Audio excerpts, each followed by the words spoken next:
بسم اللہ الرحمن الرحیم۔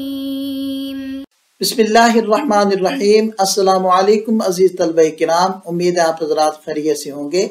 آج ہمارا صحیح مسلم کا سبق نمبر 90 ہے، جس کا عنوان ہے باب کون الشرک اقبح الذنوب و بیان اعظمها بعد۔ سبق شروع کرنے سے پہلے گزشتہ اور آج کے سبق کے خلاصے کو ایک نظر دیکھ لیں۔ وبه قال حدثنا عثمان بن ابي شيبة واسحاق بن ابراهيم قال اسحاق اخبرنا جرير وقال عثمان حدثنا جرير عن منصور عن ابي وائل عن عمرو بن شرحبيل عن عبد الله قال سألت رسول الله صلى الله عليه وسلم اي الذنب اعظم عند الله قال ان تجعل الله ندا وهو خلقك قال قلت له ان ذلك العظيم قال قلت ثم اي قال ثم ان تقتل ولدك مخافة ان يطعم معك قال قلت ثم اي قال ثم ان تزاني حليلة جارك۔ حضرت عبداللہ ابن مسعود رضی اللہ عنہ سے روایت ہے کہ میں نے نبی کریم صلی اللہ علیہ وسلم سے دریافت کیا کہ کون سا گناہ اللہ کے نزدیک سب سے عظیم ہے۔ آپ علیہ السلام نے ارشاد فرمایا تو اللہ تعالیٰ کے ساتھ کسی کو شریک ٹھہرائے حالانکہ اس نے تجھے پیدا کیا ہے۔ میں نے عرض کیا کہ بلا شبہ یہ تو بہت بڑا گناہ ہے۔ میں نے کہا کہ اس کے بعد کون سا گناہ؟ آپ علیہ السلام نے ارشاد فرمایا تو اپنے بچے کو اس خوف اور اندیشے سے قتل کر دے کہ وہ تیرے ساتھ کھانے میں شریک ہوگا۔ میں نے عرض کیا کہ اس کے بعد کون سا؟ تو آپ علیہ السلام نے ارشاد فرمایا تو اپنے پڑوسی کی بیوی سے زنا کرے۔ اس اسناد کے رجال 7 ہیں۔ اسحاق بن ابراہیم حنظلی جو ابن راہوی کے نام سے معروف تھے، ثقۃ ثبت حجۃ فقیہ۔ دوسرے ہیں منصور بن المعتمر السلمی ابو عتاب الکوفی ثقۃ ثبت۔ تیسرے ہیں ابو وائل شقیق بن سلمہ الاسدی الکوفی ثقۃ مخضرم۔ اور چوتھے ہیں عمرو بن شرحبیل الحمدانی ثقۃ مخضرم۔ بقیہ حضرات کا تذکرہ سابقہ باب کے اندر گزر چکا ہے۔ یہ اس اسناد کے کچھ لطائف ہیں۔ پہلی بات تو یہ ہے کہ یہ امام مسلم رحمۃ اللہ علیہ کی سداسیات میں سے ہے اور اس میں تحدیث اور اخبار اور عنعنہ تینوں طرح کے صیغے موجود ہیں، اور اس کے رجال سے ستہ کے رجال ہیں سوائے امام مسلم رحمہ اللہ کے 2 اساتذہ کرام کے، اور اس میں کوفی راویوں کا تسلسل ہے، اور اس میں ایک مخضرم دوسرے مخضرم سے روایت کرتے ہیں۔ یہاں سے ہم حدیث کی تشریح کی جانب بڑھتے ہیں۔ اس صفحے کا خلاصہ یہ ہے کہ یہ حدیث حضرت عبداللہ ابن مسعود رضی اللہ عنہ سے مروی ہے، جس کے مختلف طرق ہیں اور روایات میں الفاظ کا معمولی فرق پایا جاتا ہے، لیکن مفہوم یکساں ہے۔ اس اقتباس میں حدیث کے مختلف طرق اور الفاظ کا ذکر کیا گیا ہے، جن میں صحابہ کرام نے حضور نبی کریم صلی اللہ علیہ وسلم سے یہ سوال کیا کہ اللہ کے نزدیک سب سے بڑا گناہ کون سا ہے۔ الفاظ میں معمولی اختلاف ہے، جیسے اعظم الذنوب، اکبر الذنوب، اکبر الکبائر، مگر مفہوم ایک ہی ہے، یعنی اللہ کے ہاں سب سے سنگین اور شدید ترین گناہ کون سا ہے۔ یہاں یہ نقطہ بھی بیان کیا گیا ہے کہ افضل الاعمال کے بارے میں سوال کرنا ہو تو سمجھ میں آتا ہے تاکہ آدمی اسے اختیار کرے، لیکن بڑے گناہوں یعنی اعظم الذنوب کے بارے میں سوال کرنا بظاہر غیر مناسب لگتا ہے، کیونکہ بہتر یہ ہے کہ انسان ہر گناہ سے بچے۔ اس کا جواب یہ ہے کہ بڑے گناہوں کی وضاحت سے انسان ان سے بچنے میں زیادہ محتاط اور چکنا رہتا ہے، لہذا حدیث میں یہ سوال اور اس کے جوابات علم، رہنمائی اور تقوی کے بڑھانے کا ذریعہ ہیں۔ حضور نبی کریم صلی اللہ علیہ وسلم نے سوال کے جواب میں ارشاد فرمایا ان تجعل للہ ندا وہو خلقک، یعنی یہ کہ تم اللہ کے ساتھ کسی کو شریک ٹھہراؤ حالانکہ اسی نے تمہیں پیدا کیا ہے۔ اور لغت کے مطابق ند وہ ہوتا ہے جو بظاہر کسی چیز کے برابر ہو مگر حقیقت میں اس سے مختلف اور مخالف ہو۔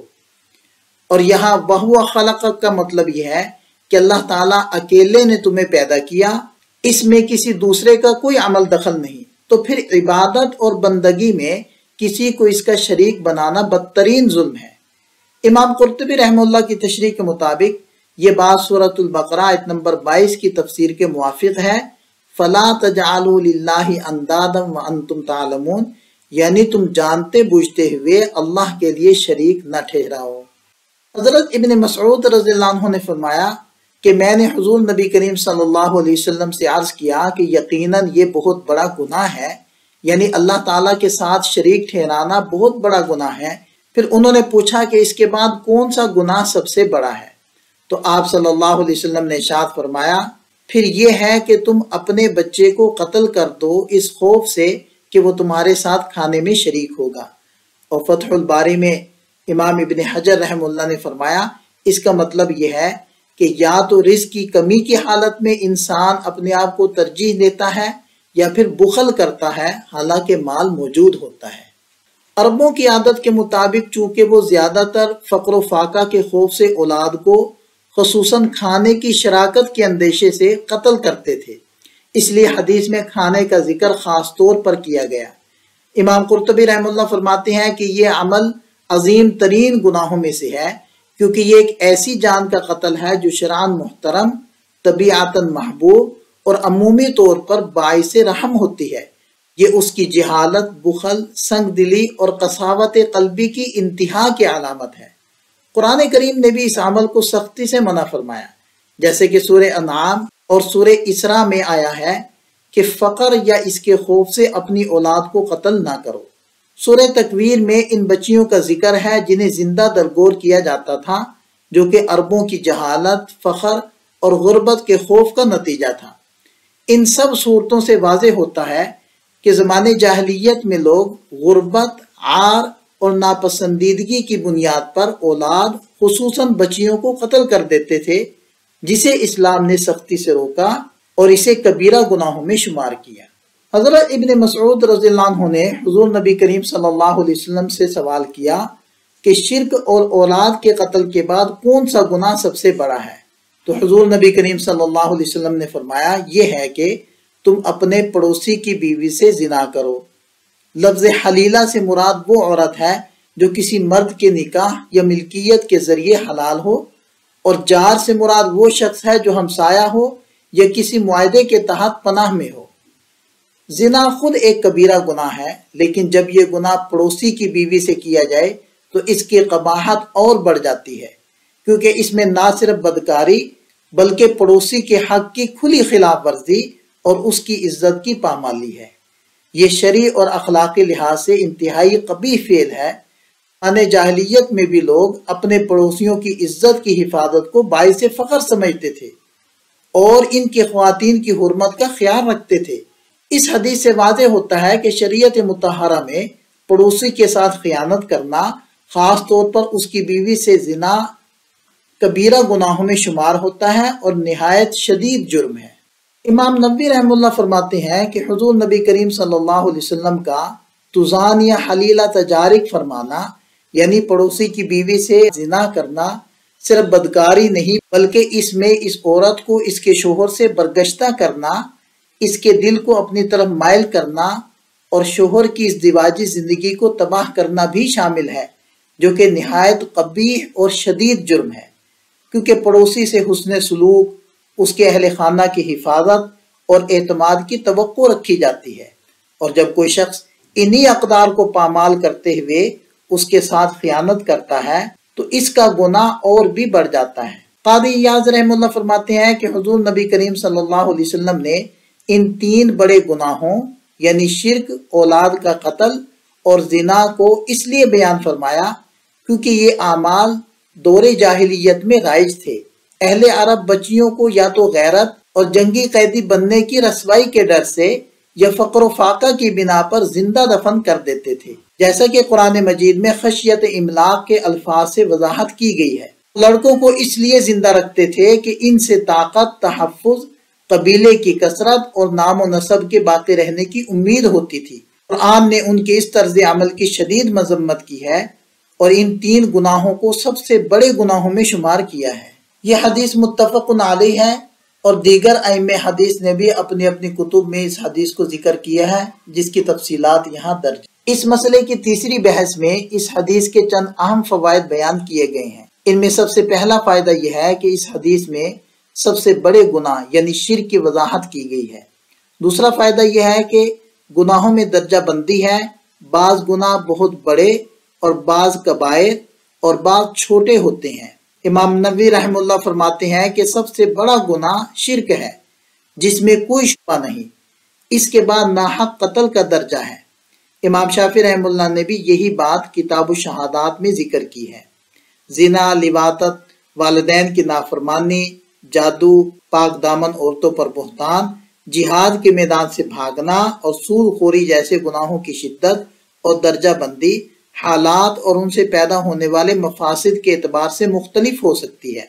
لہذا جب کسی گناہ کو سب سے بڑا یعنی کبیرہ گناہ کہا جائے تو اس سے مراد اکبر الکبائر کی ایک قسم ہونا ہوتا ہے۔ وبی قال حدثنا عثمان بن ابی شیبہ و اسحاق بن ابراہیم جميعا عن جریر قال عثمان حدثنا جریر عن الاعمش عن ابی وائل عن عمرو بن شرحبیل قال قال عبد الله قال رجل یا رسول اللہ ای الذنب اکبر عند اللہ قال ان تدعو للہ ندا وهو خلقك قال ثم ای قال ان تقتل ولدك مخافة ان يطعم معك قال ثم ای قال ان تزانی حلیلة جارك فانزل اللہ عز وجل تصدیقها والذین لا يدعون مع اللہ الها آخر ولا يقتلون النفس التي حرم الله الا بالحق ولا يزنون ومن يفعل ذلك يلقى اثاما۔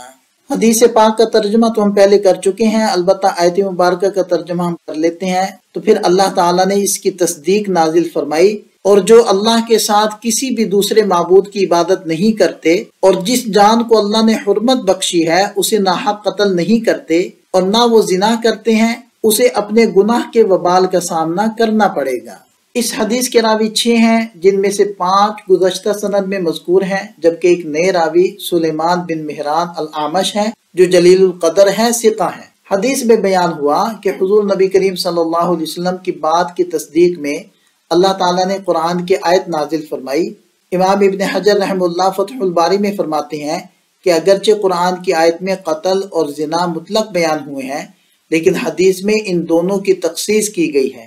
قتل کا ذکر اولاد کے قتل کے ساتھ اور زنا کا ذکر پڑوسی کی بیوی سے زنا کے طور پر ہوا ہے۔ اس کے باوجود آیت کو حدیث پر منطبق کرنا درست نہیں، کیونکہ آیت عام ہے اور حدیث اس کا ایک مصداق ہے، یعنی جزوی تطبیق بیان کرتی ہے۔ اس لیے حدیث کی تخصیص آیت کے عمومی مفہوم کے خلاف نہیں ہے۔ مزید فرمایا کہ اگرچہ قتل اور زنا بذات خود بڑے گناہ ہیں، لیکن خاص طور پر اولاد کا قتل معاشی خوف سے اور پڑوسی کی بیوی سے بدکاری کرنا نہایت شدید اور بدترین شکلیں ہیں۔ امام احمد رحم اللہ نے حضرت مقداد بن اسود رحم اللہ سے روایت نقل کی ہے کہ حضور نبی کریم صلی اللہ علیہ وسلم نے ارشاد فرمایا، تم زنا کے بارے میں کیا کہتے ہو؟ صحابہ کرام نے عرض کیا کہ یہ حرام ہے، تو آپ علیہ السلام نے فرمایا، کسی شخص کا 10 عورتوں سے زنا کرنا اس کے لیے اس سے آسان یعنی کم درجے کا ہے کہ وہ اپنے پڑوسی کی بیوی سے زنا کرے۔ امام قرطبی رحم اللہ فرماتے ہیں کہ اگرچہ بظاہر معلوم ہوتا ہے کہ سورہ فرقان کی آیت والذین لا يدعون مع اللہ الہا آخر اس حدیث کے پس منظر کے طور پر نازل ہوئی ہے، لیکن حقیقت یہ ہے کہ حضور نبی کریم صلی اللہ علیہ وسلم نے اس آیت کو اس حدیث کے بعد تلاوت فرمایا، جس سے مراد یہ ہے کہ یہ آیت پہلے نازل ہو چکی تھی اور نبی پاک صلی اللہ علیہ وسلم نے اس کا اطلاق اس حدیث کے مضمون پر بطور تائید فرمایا۔ گویا آیت کا عموم حدیث کے مفہوم کو شامل ہے، نہ کہ اس کا سبب نزول ہے۔ یہ اس حدیث پاک سے حاصل ہونے والے چند فوائد ہیں۔ یہاں بھی چند فوائد کو ذکر کیا گیا ہے اور اس صفحے کے اندر بھی چند فوائد آپ حضرات کے سامنے ہیں۔ یہاں ہمارا سبق مکمل ہو جاتا ہے۔ ایک نظر خلاصے کو دیکھ لیں۔ یہ اس سبق سے متعلق چند سوالات ہیں، ان کے جواب تحریر کریں۔ ملتے ہیں نئے سبق کے ساتھ۔ اللہ تعالی ہم سب کا حامی و ناصر ہو۔ دعاؤں میں یاد رکھیے گا۔ السلام علیکم۔